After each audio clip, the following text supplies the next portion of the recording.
Okay. Little by little, hopefully I'm learning this new system.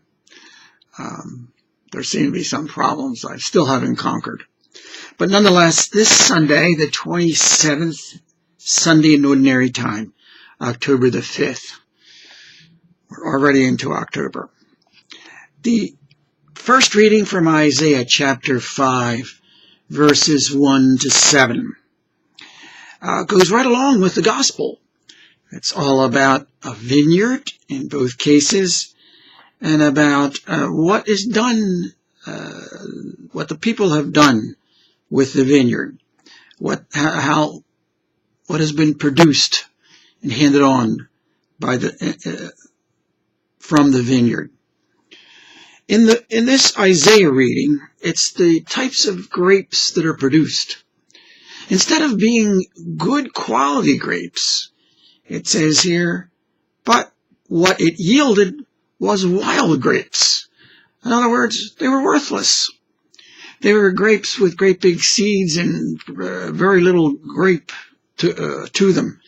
They couldn't be used for anything, either to be eaten or put in the wine press and crushed for wine. And Isaiah is really telling that saying this to the Hebrew people, that actually what they've been doing is they've been worshiping false idols. They have not been observing the law of God.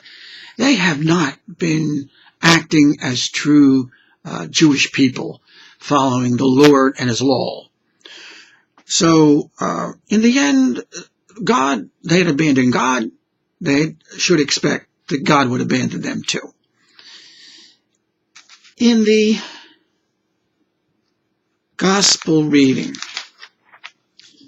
Jesus, always important to see who Jesus is talking to whom He is talking. Jesus said to the chief priests and elders, so it's directed to them.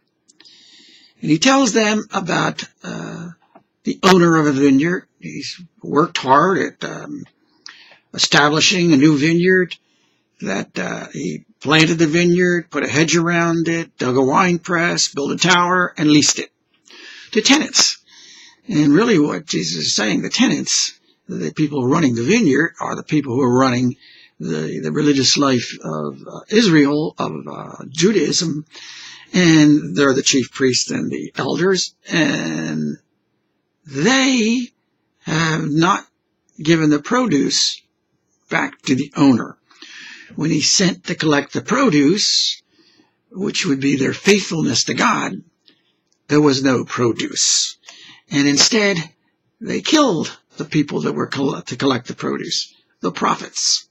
Finally, they killed the son of the owner. God is the owner. The son is Jesus. And they are going to kill Him. And then He asked the chief priests and the elders what's to be done. And they tell Him, well, He will put those wretched men to a wretched death and lease His vineyard to other tenants who will give Him the produce at the proper times. They, in effect, the chief priests and elders, have delivered a sentence against themselves, because they are the wretched owners, the wretched men. What is the wretched death? They will go to hell. Who are the new tenants who will receive be the ones who will work the vineyard of the Lord? They are the Gentiles.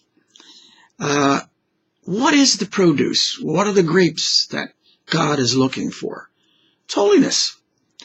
It's to deliver ourselves to be people who are like our God, our Father, to show by our attitudes, by the way we behave, by the kind of people we are, that we are His sons and daughters.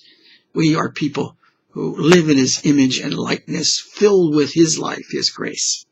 And that brings us right into the epistle reading, which is Paul's letter to the Philippians, chapter 14, verses 6 to 9.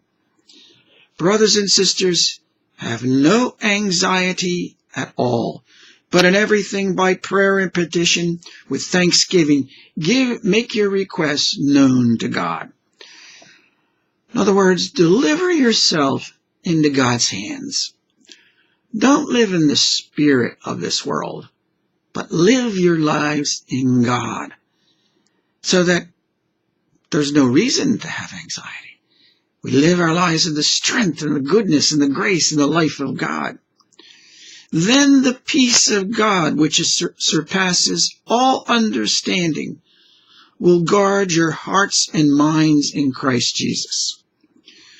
Which is to say, if we live in Christ, in God, our thoughts, our emotions will be generated by the goodness of God, come from Him, rather than the cares of this world and our incapacity, our individual, our personal, our human incapacity to deal with them, because we're coming out of the power of God rather than the shallowness of our own human selves.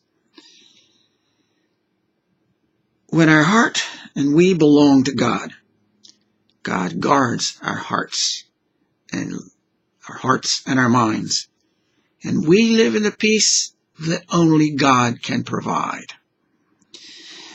Paul goes on further to say, another way to do that is to live by following the example of Paul, following the example of the saints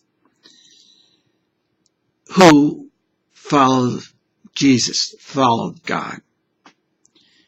Then the God of peace will be with you. Peace is a sign to us that we truly are living our lives in the Lord. Faith is the way we live in the hands of God, not in our own hands and in the hands of this world. May the dear Lord be our daily life. May the dear Lord give us the bread that we need to live His life in this world.